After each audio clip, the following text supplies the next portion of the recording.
pada sekitar tahun 650 sebelum Masehi, Bani Israel tinggal di wilayah Baitul Maqdis dan negeri-negeri sekitarnya. Mereka adalah kaum yang pernah dimuliakan oleh Allah dengan kitab Taurat dan diutusnya banyak nabi. Namun, waktu telah mengubah hati sebagian besar dari mereka. Hukum Taurat tidak lagi menjadi pedoman hidup. Keadilan diganti dengan suap, ibadah diganti dengan kesombongan, dan para nabi yang datang memberi peringatan justru dicaci dan sebagian dibunuh. Di pasar-pasar Baitul Maqdis, orang-orang kaya menindas yang miskin. Di tempat ibadah, doa diucapkan hanya dengan lisan, tanpa ketundukan hati. Para pemuka agama berlomba mencari kedudukan di hadapan raja, bukan keridaan Allah. Pada suatu malam, seorang nabi Allah bernama Irmia duduk di halaman Baitul Maqdis sambil memandang langit. Air matanya jatuh membasahi janggutnya.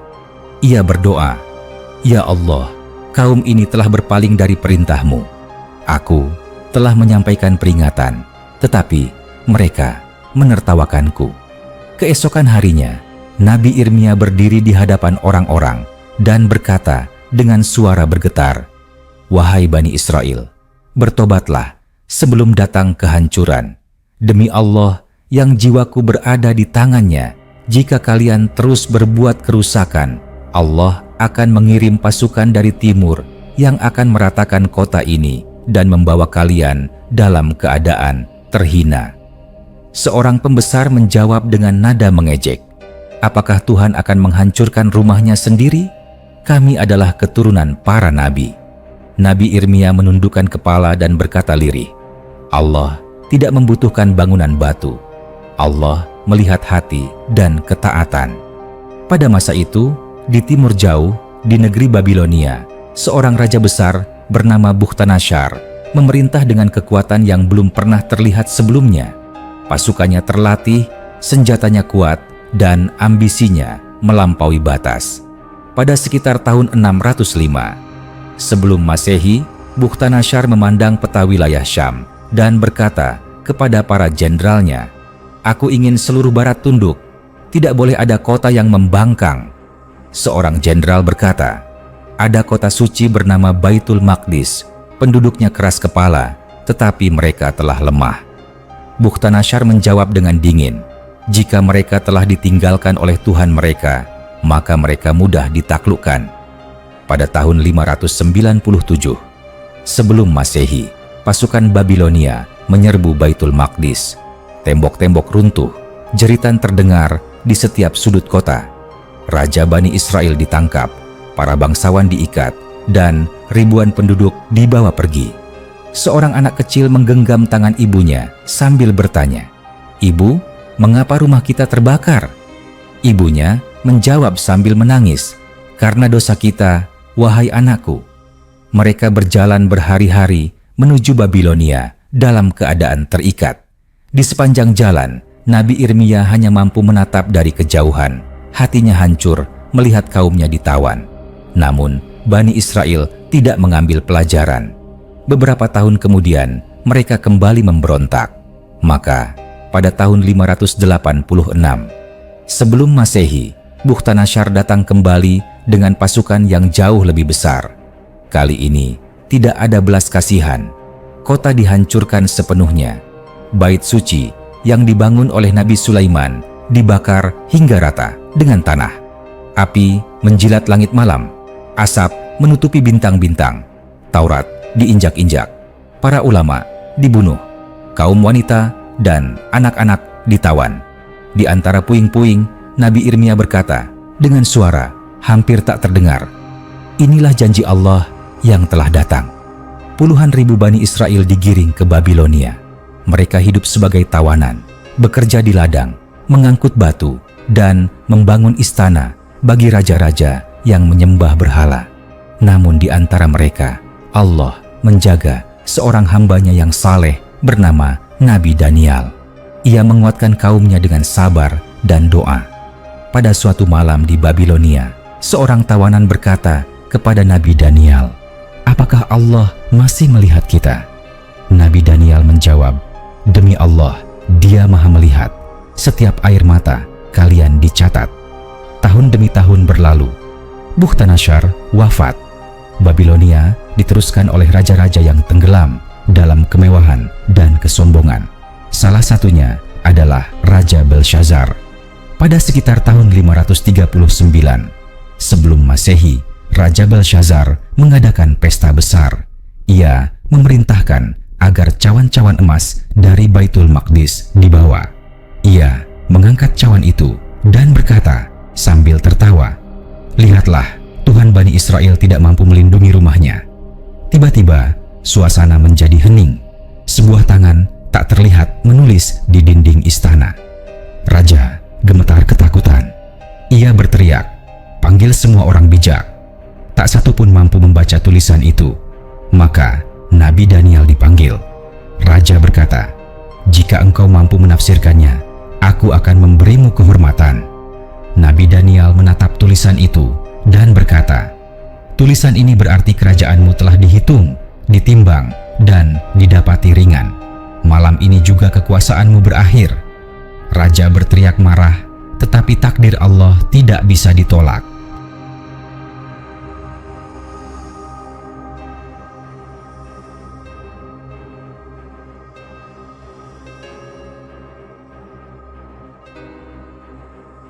Pada malam yang sama, pasukan Persia yang dipimpin Raja Kurus memasuki Babilonia.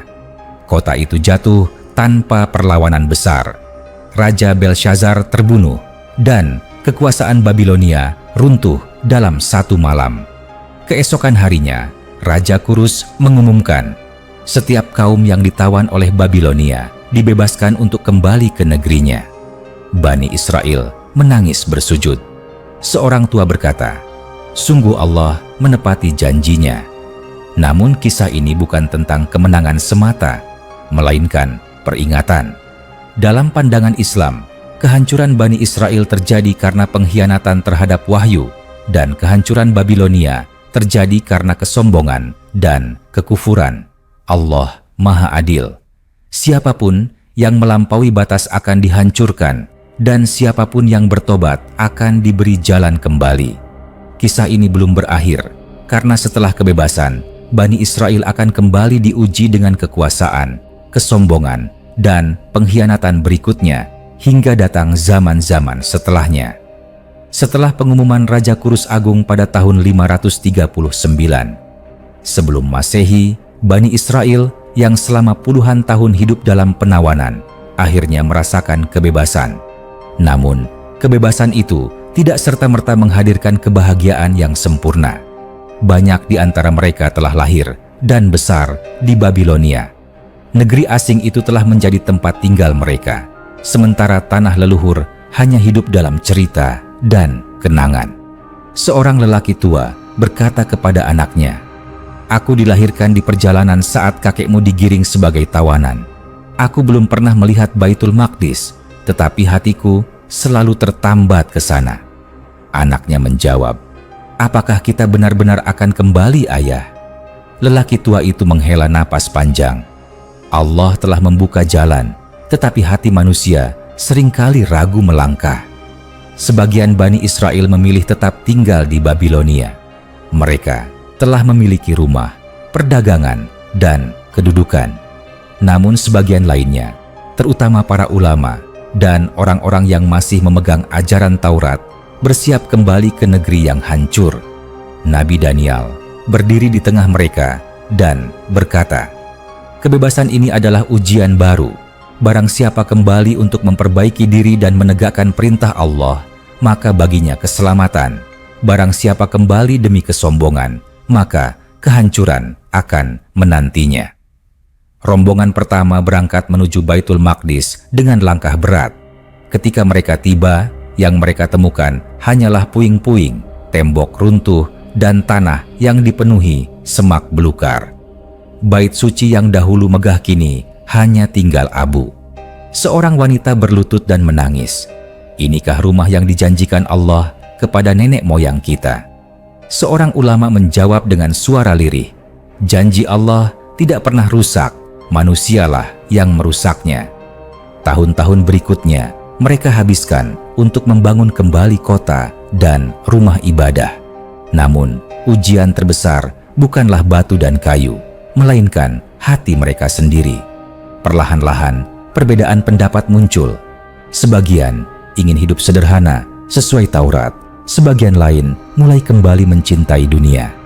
Pada sekitar tahun 520 sebelum Masehi, Bani Israel telah kembali memiliki struktur kepemimpinan. Namun, kepemimpinan itu tidak lagi murni berdasarkan ketaatan, melainkan politik dan kepentingan kelompok. Seorang pemuda berkata kepada temannya, "Bukankah dahulu kita dihancurkan karena melanggar perintah Allah?" Temannya menjawab sambil tersenyum sinis, "Itu kisah lama. Sekarang kita bebas." Ucapan itu menjadi tanda bahwa penyakit lama mulai kembali. Allah kemudian menguji mereka dengan datangnya bangsa-bangsa lain. Kekuasaan Persia berganti dengan kekuasaan Yunani. Setiap pergantian kekuasaan membawa ujian baru. Sebagian Bani Israel berusaha menjaga agama mereka. Sebagian lagi meniru budaya penguasa demi kedudukan. Pada masa-masa itu, para nabi dan orang-orang saleh terus mengingatkan, tetapi suara mereka sering tenggelam oleh gemerlap dunia. Seorang alim berkata di hadapan kaumnya, "Kalian telah melihat bagaimana Babilonia runtuh dalam satu malam. Apakah kalian mengira Allah tidak mampu mengulangi sejarah?" Namun, banyak yang berpaling. Dalam pandangan Islam, inilah sunnatullah yang berulang. Ketika suatu kaum diberi nikmat lalu lupa bersyukur, nikmat itu berubah menjadi ujian. Ketika mereka diberi peringatan lalu mendustakan, peringatan itu berubah menjadi azab. Kisah penawanan Babilonia bukanlah akhir, melainkan awal dari rangkaian panjang ujian Bani Israel hingga berabad-abad setelahnya, termasuk kedatangan Nabi Isa, penolakan mereka terhadapnya, dan tersebarnya mereka ke berbagai penjuru dunia. Namun, semua itu berakar pada satu pelajaran besar. Allah tidak menzalimi manusia, manusialah yang menzalimi diri mereka sendiri. Dan sejarah akan terus berulang, bukan hanya pada Bani Israel, tetapi pada setiap umat yang berjalan di jalan yang sama. Waktu terus berjalan, dan generasi yang pernah merasakan pahitnya penawanan di Babilonia perlahan wafat satu persatu.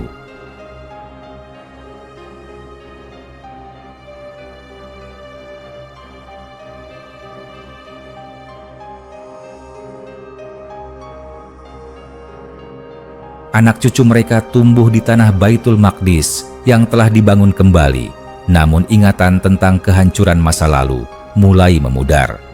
Pada sekitar tahun 480 sebelum Masehi, sebagian besar Bani Israel tidak lagi melihat sejarah sebagai peringatan, melainkan hanya sebagai cerita orang tua. Di sebuah rumah sederhana dekat reruntuhan lama Bait Suci, seorang kakek berbicara kepada cucunya, "Dahulu kota ini dibakar karena kami mengingkari perintah Allah." Cucunya menjawab polos, "Tetapi sekarang kita aman, kakek. Tidak ada pasukan besar di luar sana." Kakek itu terdiam lama, lalu berkata, "Keamanan bukan tanda keridaan Allah, tetapi ujian apakah kita tetap taat atau kembali lalai." Pada masa itu, pengaruh budaya asing semakin kuat. Bahasa, pakaian, dan kebiasaan dari bangsa Yunani mulai masuk. Sebagian Bani Israel merasa bangga dapat menyerupai bangsa penguasa, sementara yang lain merasa takut kehilangan jati diri.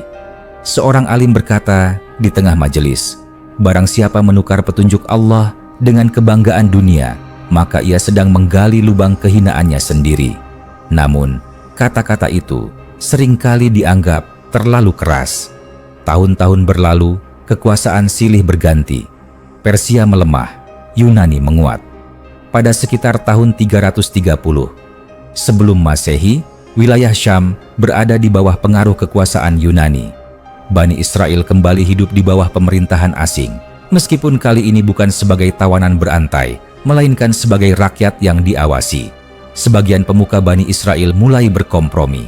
Mereka berkata, "Jika kita mengikuti kemauan penguasa, kita akan aman." Sebagian lain menjawab, Bukankah ini yang dahulu membawa kita ke kehancuran? Perpecahan pun semakin dalam.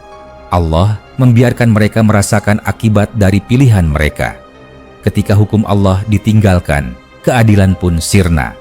Orang-orang kuat menindas yang lemah, dan rumah ibadah kembali dipenuhi formalitas tanpa ketundukan hati. Dalam kesunyian malam, orang-orang saleh berdoa, "Ya Allah, jangan Engkau ulangi azab seperti Babilonia." Namun, doa tanpa perubahan perilaku hanyalah suara yang menggema di langit. Berabad-abad setelah kehancuran Babilonia, kisah itu masih hidup dalam lembaran sejarah langit. Dalam pandangan Islam, apa yang menimpa Bani Israel bukan karena identitas mereka, melainkan karena perbuatan mereka. Allah telah menunjukkan melalui Babilonia bahwa tidak ada kerajaan yang abadi, tidak ada kaum yang kebal dari kehancuran, dan tidak ada kekuatan yang dapat bertahan jika berdiri di atas kesombongan. Babilonia runtuh ketika rajanya menghina Allah. Bani Israel dihancurkan ketika mereka mengkhianati wahyu. Dan hukum ini berlaku bagi seluruh umat manusia. Seorang alim di akhir masa itu berkata kepada murid-muridnya, "Jika kalian ingin memahami masa depan, lihatlah masa lalu. Allah tidak mengubah sunnahnya." Dan demikianlah, kisah ini belum mencapai akhirnya. Karena setelah ini akan datang masa Nabi Isa, masa penolakan, masa penyaliban palsu menurut keyakinan Islam, dan masa penyebaran Bani Israel ke berbagai penjuru dunia.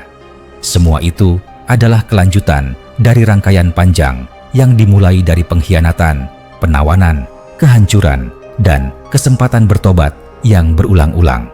Sejarah bukan sekadar cerita, melainkan cermin. Barang siapa bercermin dan memperbaiki diri, ia selamat. Barang siapa memalingkan wajah, ia akan mengulang kehancuran yang sama, meskipun dengan nama dan tempat yang berbeda. Dan selama manusia masih hidup di bumi, kisah seperti Babilonia akan terus terulang hingga datang hari ketika seluruh kerajaan tunduk di hadapan Allah yang Maha Esa. Waktu terus bergerak seperti sungai yang tidak pernah kembali ke hulu.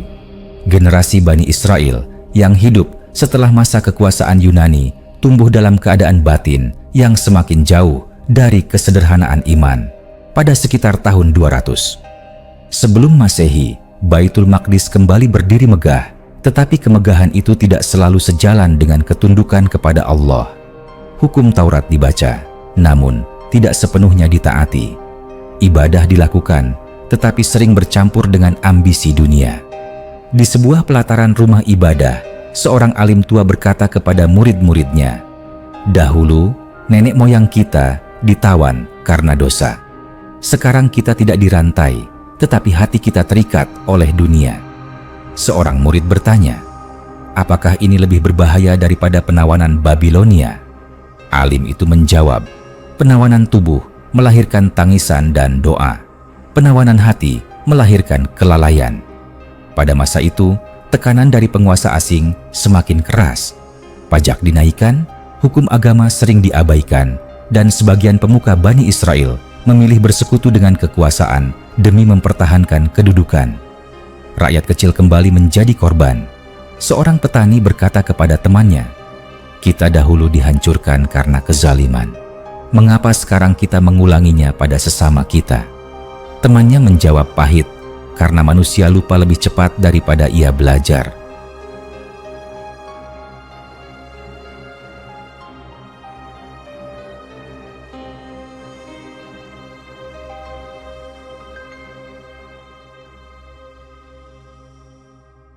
Allah membiarkan keadaan itu berlangsung sebagai ujian. Setiap generasi diberi kesempatan memilih jalan ketaatan atau jalan kesombongan. Dan sebagaimana hukum Allah yang berlaku sepanjang masa, pilihan itu selalu membawa akibatnya sendiri. Berabad-abad setelah kehancuran Babilonia, pada sekitar tahun 0 Masehi, Allah mengutus Nabi Isa kepada Bani Israel sebagai pengingat terakhir. Ia datang bukan dengan pasukan, melainkan dengan hikmah, kasih sayang, dan mukjizat atas izin Allah. Nabi Isa berkata kepada kaumnya, "Sembahlah Allah, Tuhanku dan Tuhan kalian. Jangan ulangi kesalahan nenek moyang kalian. Sebagian kecil beriman, tetapi sebagian besar menolak. Mereka berkata, "Bagaimana mungkin seorang tukang kayu menjadi nabi?" Sebagian pemuka merasa terancam. Mereka berbisik satu sama lain, "Jika ia diikuti, kekuasaan kita akan runtuh." Maka fitnah pun disusun. Dalam pandangan Islam, Nabi Isa tidak dibunuh dan tidak disalib, melainkan diangkat oleh Allah, sementara yang diserupakan diserahkan kepada musuh-musuhnya. Penolakan terhadap Nabi Isa menjadi puncak dari rangkaian panjang pembangkangan. Setelah peristiwa itu, Bani Israel kembali menghadapi kehancuran besar. Pada tahun 70 Masehi, tentara Romawi menghancurkan Baitul Maqdis untuk kedua kalinya. Kota itu dibakar, penduduknya dibunuh dan diusir, dan mereka tersebar ke berbagai penjuru bumi. Seorang wanita tua yang diusir berkata sambil membawa sisa hartanya, "Apakah ini lebih buruk dari Babilonia?" Seorang lelaki menjawab dengan suara gemetar, "Ini adalah buah dari dosa yang tidak pernah benar-benar kita tinggalkan." Dalam pandangan Islam, pengusiran dan penyebaran Bani Israel ke berbagai negeri adalah bagian dari sunnatullah. Mereka hidup di antara bangsa-bangsa lain, terkadang dimuliakan, terkadang dihina, sesuai dengan amal perbuatan mereka. Namun Allah tidak pernah menutup pintu tobat. Di setiap zaman, selalu ada di antara mereka yang beriman, berlaku adil, dan takut kepada Allah. Mereka inilah yang diselamatkan, sementara yang lain menanggung akibat dari kesombongan kolektif. Kisah penawanan Babilonia tetap berdiri sebagai titik awal yang jelas dalam sejarah ini. Dari sanalah terlihat bahwa kekuasaan dapat runtuh dalam satu malam, bahwa kota yang paling kuat dapat menjadi abu, dan bahwa umat yang melanggar perjanjian dengan Allah akan kehilangan perlindungannya. Dan pelajaran ini tidak terbatas pada satu kaum. Dalam Islam, kisah ini adalah peringatan bagi seluruh umat manusia. Siapapun yang mengikuti jalan pengkhianatan, kezaliman, dan kesombongan, ia sedang berjalan menuju kehancuran yang sama, meskipun bentuk dan waktunya berbeda. Sejarah akan terus berputar hingga datang hari ketika tidak ada lagi kerajaan, tidak ada lagi penawanan, dan tidak ada lagi kezaliman, kecuali keputusan Allah yang Maha Adil. Dan pada hari itu, semua kisah akan ditutup dengan kebenaran yang sempurna. Setelah kehancuran Baitul Maqdis oleh Romawi pada tahun 70 Masehi, Bani Israel tercerai-berai ke berbagai penjuru bumi. Ada yang menetap di wilayah Syam, ada yang menuju Mesir, ada yang berpindah ke Irak, Persia, dan wilayah Eropa. Mereka tidak lagi memiliki negeri sendiri. Identitas mereka kini terikat pada komunitas, bukan tanah air. Di sebuah perjalanan pengasingan, seorang ayah berkata kepada anaknya, "Ingatlah, wahai anakku, dahulu nenek moyang kita memiliki kota dan kerajaan, tetapi kita kehilangannya karena melupakan perintah Allah." Anaknya bertanya, "Apakah kita akan memilikinya kembali suatu hari nanti?" Ayah itu menjawab dengan suara berat, "Allah Maha Kuasa atas segala sesuatu, tetapi janjinya selalu bergantung pada ketaatan." Berabad-abad berlalu, Bani Israel hidup sebagai minoritas di tengah bangsa-bangsa lain.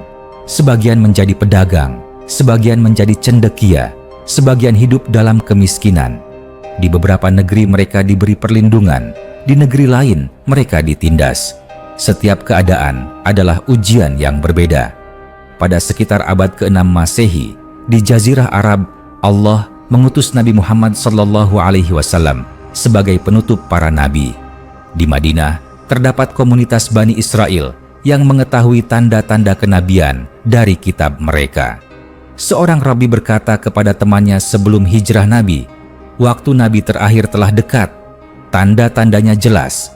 Namun, ketika Nabi Muhammad datang membawa Al-Quran, sebagian dari mereka menolak karena iri dan sombong. Seorang dari mereka berkata, "Bagaimana mungkin Nabi terakhir berasal dari bangsa Arab?"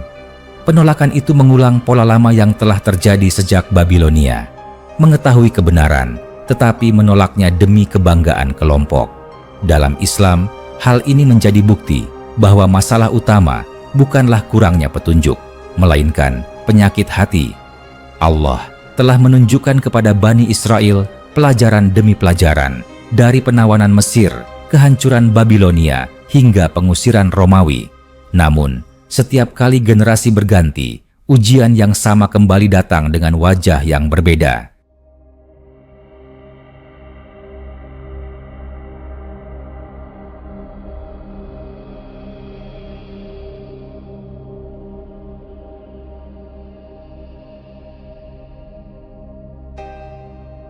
Allah berfirman dalam makna ayat-ayatnya bahwa kisah-kisah umat terdahulu adalah ibrah, bukan dongeng.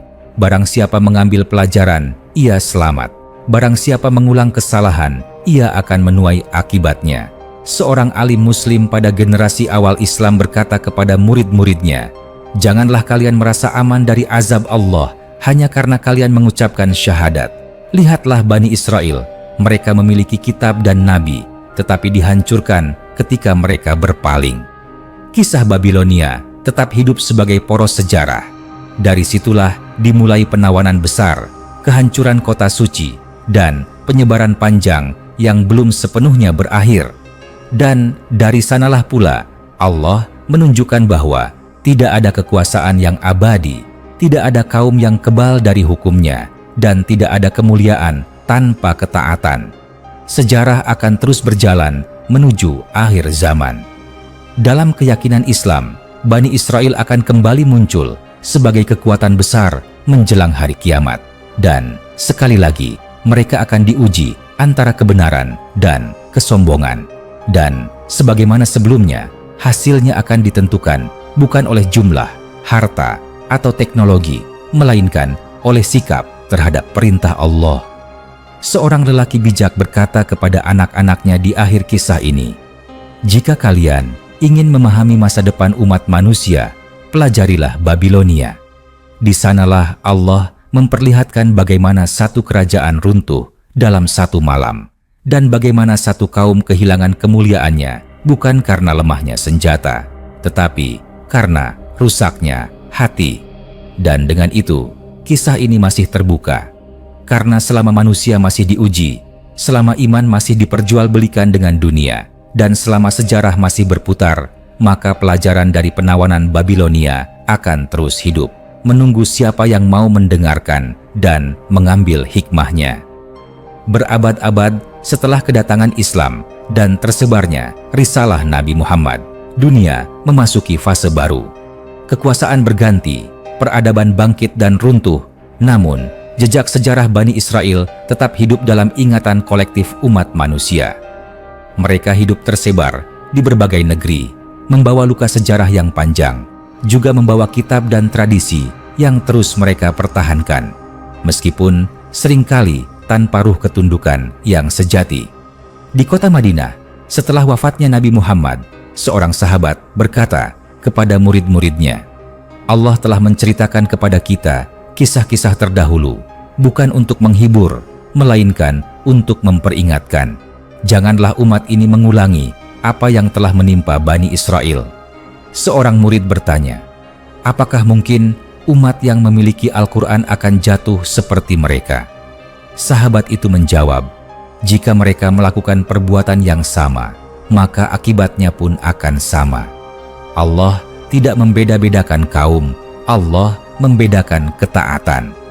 Sementara itu, di negeri-negeri jauh, komunitas Bani Israel terus menjalani kehidupan mereka.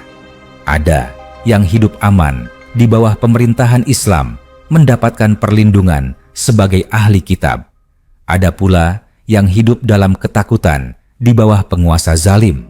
Setiap tempat memberikan cermin yang berbeda tentang bagaimana manusia memperlakukan sesamanya. Di suatu kota di Andalusia pada abad ke-10 Masehi, seorang Yahudi tua berkata kepada tetangganya yang Muslim, "Kami telah lama belajar dari sejarah. Ketika kami hidup adil, kami diberi ketenangan. Ketika kami sombong, kami dihancurkan." Tetangganya menjawab, "Itulah hukum Allah yang berlaku bagi semua. Namun manusia seringkali mengetahui kebenaran tanpa mau tunduk kepadanya." Seiring berjalannya waktu, sebagian keturunan Bani Israel mulai menafsirkan sejarah mereka bukan sebagai peringatan, melainkan sebagai pembenaran atas klaim keunggulan diri. Luka masa lalu diubah menjadi alasan untuk membenarkan ambisi masa depan. Seorang pemuda berkata kepada gurunya pada abad-abad berikutnya, "Bukankah kita pernah memiliki kerajaan besar? Bukankah kita berhak memilikinya kembali?" Sang guru menjawab dengan nada hati-hati, "Hak tanpa ketaatan hanyalah angan-angan.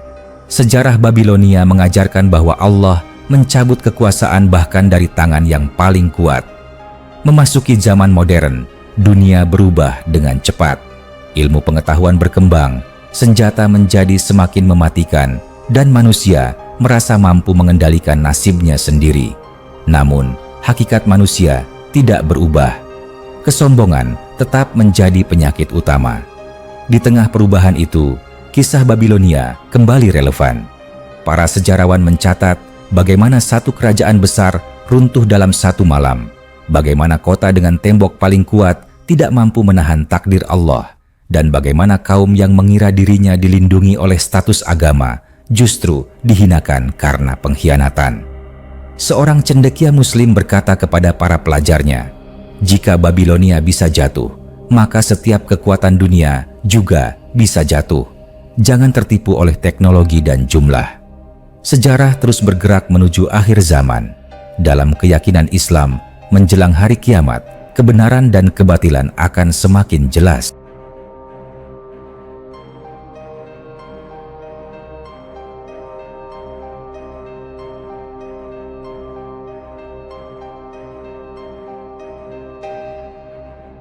Manusia akan diuji bukan dengan kelaparan semata, tetapi dengan kekuasaan, informasi, dan pengaruh. Dan pada saat itu, pelajaran dari penawanan Babilonia akan kembali bergema, bahwa Allah memberi waktu tetapi tidak pernah lalai, bahwa kezaliman mungkin tampak kuat untuk sementara, tetapi ia selalu membawa benih kehancurannya sendiri, bahwa setiap kaum diberi kesempatan untuk bertobat, tetapi tidak selamanya. Seorang ayah berkata kepada anaknya di akhir zaman ini, "Jika engkau ingin hidup mulia, jangan ulangi kesalahan mereka yang dihancurkan. Jangan jadikan agama sebagai simbol, jadikan ia sebagai jalan hidup." Anaknya bertanya, "Apakah sejarah akan berakhir?" Ayah itu menjawab, "Sejarah manusia akan berakhir ketika pengadilan Allah dimulai. Dan pada hari itu, Babilonia, Baitul Maqdis, dan seluruh kerajaan dunia tidak lagi bernilai kecuali amal yang dibawa manusia." Dengan demikian, kisah penawanan Bani Israel di Babilonia bukanlah cerita masa lalu semata. Ia adalah pesan yang berjalan bersama waktu dari satu generasi ke generasi berikutnya, menunggu siapa yang mau mendengar, memahami, dan mengambil pelajaran. Dan selama manusia masih memiliki pilihan antara taat dan durhaka, maka kisah ini akan selalu menemukan relevansinya hingga hari terakhir. Seiring berjalannya waktu, ingatan manusia semakin selektif. Banyak yang mengingat penderitaan, tetapi lupa sebabnya. Banyak yang mengingat kehancuran, tetapi menolak mengingat dosa yang mendahuluinya. Demikian pula yang terjadi pada sebagian keturunan Bani Israel pada masa-masa setelah dunia memasuki zaman modern. Mereka mempelajari sejarah Babilonia, Romawi, dan pengasingan panjang, tetapi tidak semuanya mempelajarinya sebagai cermin untuk memperbaiki diri. Di sebuah rumah kecil di Eropa, pada abad ke-19 Masehi, seorang kakek berkata kepada cucunya sambil membuka lembaran kitab tua, "Di sini tertulis bagaimana nenek moyang kita dihancurkan karena melanggar perintah Tuhan." Cucunya bertanya, "Apakah itu berarti Tuhan membenci kita?" Kakek itu menggeleng pelan. Tuhan tidak membenci suatu kaum tanpa sebab. Tuhan menguji, memperingatkan, lalu menghukum jika peringatan diabaikan. Namun, di luar rumah itu, dunia bergerak menuju arah yang lebih keras. Nasionalisme, kekuasaan, dan ambisi politik mulai menggantikan nilai kerendahan hati dan ketakwaan. Luka sejarah dijadikan bahan bakar kemarahan, bukan bahan bakar pertaubatan. Sebagian orang berkata, kita telah lama dihinakan, sudah saatnya kita berdiri dengan kekuatan sendiri. Yang lain mengingatkan, kekuatan tanpa keadilan hanya akan mengundang kehancuran baru. Tetapi, suara peringatan seringkali kalah oleh teriakan emosi. Dalam pandangan Islam, inilah pola yang berulang. Ketika manusia menjadikan penderitaan masa lalu sebagai alasan untuk melakukan kezaliman baru, maka ia tidak sedang keluar dari siklus sejarah, melainkan sedang mengulanginya. Seorang ulama Muslim berkata dalam sebuah majelis ilmu, Bani Israel tidak dihancurkan karena mereka kalah perang semata, tetapi karena mereka mengkhianati amanah wahyu. Jika umat ini mengkhianati Al-Quran, maka mereka pun akan merasakan kehinaan yang sama. Kisah Babilonia terus hidup sebagai saksi bisu. Kota itu pernah menjadi pusat peradaban, ilmu, dan kekuasaan. Temboknya tinggi, tentaranya kuat, hartanya melimpah. Namun semua itu tidak mampu menyelamatkannya ketika kesombongan telah mencapai puncak. Dalam satu malam, kerajaan itu runtuh, rajanya terbunuh, dan namanya tinggal dalam lembaran sejarah. Begitu pula Bani Israel. Mereka pernah memiliki nabi, kitab, dan negeri. Namun ketika amanah itu dikhianati, mereka ditawan, diusir, dan disebarkan. Dan ketika mereka diberi kesempatan kembali, sebagian kembali mengulangi kesalahan yang sama. Allah Maha Sabar, tetapi kesabarannya bukan tanda kelalaian. Allah memberi waktu agar manusia kembali, bukan agar manusia semakin jauh. Seorang ayah berkata kepada anaknya pada masa kini, jika engkau membaca sejarah hanya untuk membenarkan dirimu, maka sejarah akan menghukummu. Tetapi jika engkau membacanya untuk merendahkan hatimu, maka sejarah akan menyelamatkanmu. Anaknya terdiam lama, lalu bertanya, apakah manusia bisa benar-benar belajar dari sejarah? Ayah itu menjawab, bisa, tetapi hanya mereka yang jujur kepada dirinya sendiri. Dalam Islam, seluruh kisah umat terdahulu, termasuk penawanan Babilonia, bukanlah cerita kebetulan. Ia adalah bagian dari sunnah Allah yang berlaku hingga hari kiamat. Ketaatan melahirkan kemuliaan, pengkhianatan melahirkan kehancuran, kesombongan melahirkan kehinaan. Dan selama manusia masih diberi kebebasan memilih, maka kisah ini tidak akan pernah usang. Ia akan terus hidup dalam berbagai bentuk, di berbagai negeri, dengan berbagai nama. Tetapi hakikatnya tetap sama. Pada akhirnya, ketika seluruh perjalanan sejarah ditutup, manusia akan berdiri di hadapan Allah tanpa membawa kerajaan, tanpa membawa tanah, tanpa membawa klaim kejayaan masa lalu.